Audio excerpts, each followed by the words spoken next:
এই জয় বাংলা বলেই তো বাংলাদেশ স্বাধীন হইল। এখন জয় বাংলা বললে এত অস্থিরতা কেন বাইরে হইতেছে? রাজনীতিতে এরকম চালাই করে তারা এখন কিচেন থেকে বেডরুমে পর্যন্ত যাবে, কথা বের হয়ে আস্তে আস্তে। শেখ হাসিনা তো পালাই নাই। এখন আমার ত্যাগ দেখ দোসর বলুক যে শেখ হাসিনা কি পালাইলো নাকি? আমি বারবার এক কথা বলি, শেখ হাসিনা পালায় যে যার বলে মিডিয়াতে বলে, শেখ হাসিনা কি নিজে ইরানের সাহা নাকি? প্লেন চালাই চলে গেছে, বাইরে জনগণের কাছে দেখাতে চায় আমরা এগুলো আছি, কিন্তু মূলত সেটা নাই। আমরা এর আগে দেখছি না ৭১-এর যুদ্ধের সময় এরা কি করছে? রাজাকার আলবদর আলশামস থেকে শুরু করে সেই জামাতিরা তাদের এই যে নিজামিরা মুজাহিদিরা তাদের আগের গোলাম আজমের পার্ট হিসাবে ওরা কি করছে তখন? তো সেগুলো করছে না। রায়ের বাজারে বৌদ্ধভূমিতে যাই আমি নিজে দেখে আসছি না, ১৬ ডিসেম্বরের পরে আর ১৭ ডিসেম্বরে নিজে যাই দেখে আসলাম না। তেজগাঁ এয়ারপোর্টে হাইটা দেখলাম না কি করছে? তো ওই সময়টা বাদ দিয়ে এই সময়টা বলে লাভটা কি?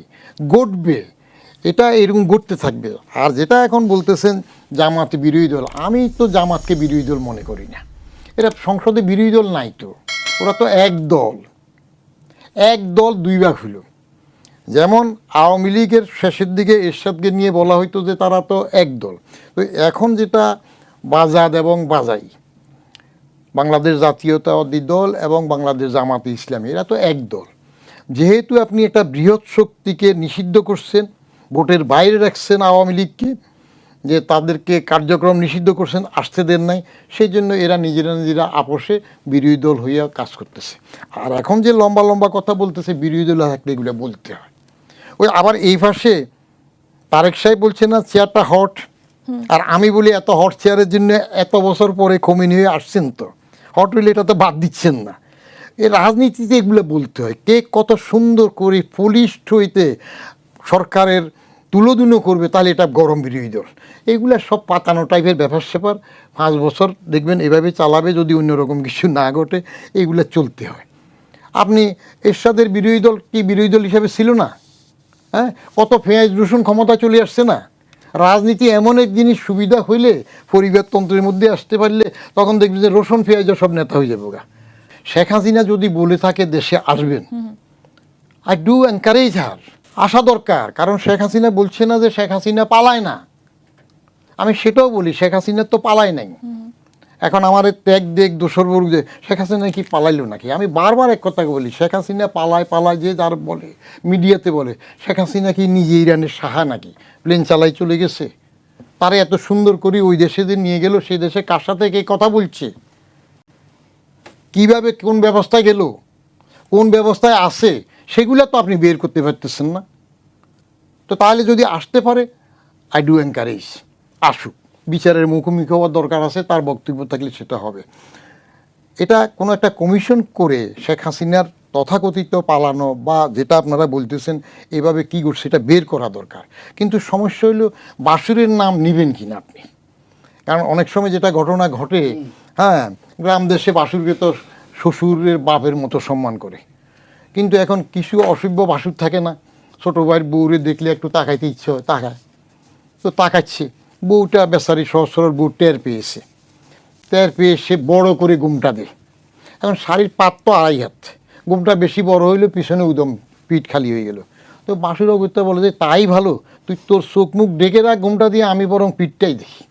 তো এখন এইখানে কলকাঠি নাড়ানোর মধ্যে কোন বাসুর কোন ছোটো ভাইয়ের বোর দিকে কীভাবে তাকাচ্ছে, কি হচ্ছে, সেগুলো তো এখন বেরবো না। ওই একটু কিচেন ক্যাবিনেট বলে বলতেছেন, এখন কিচেন ক্যাবিনেট, এরপর তো বেডরুম ক্যাবিনেটে তো আসবে।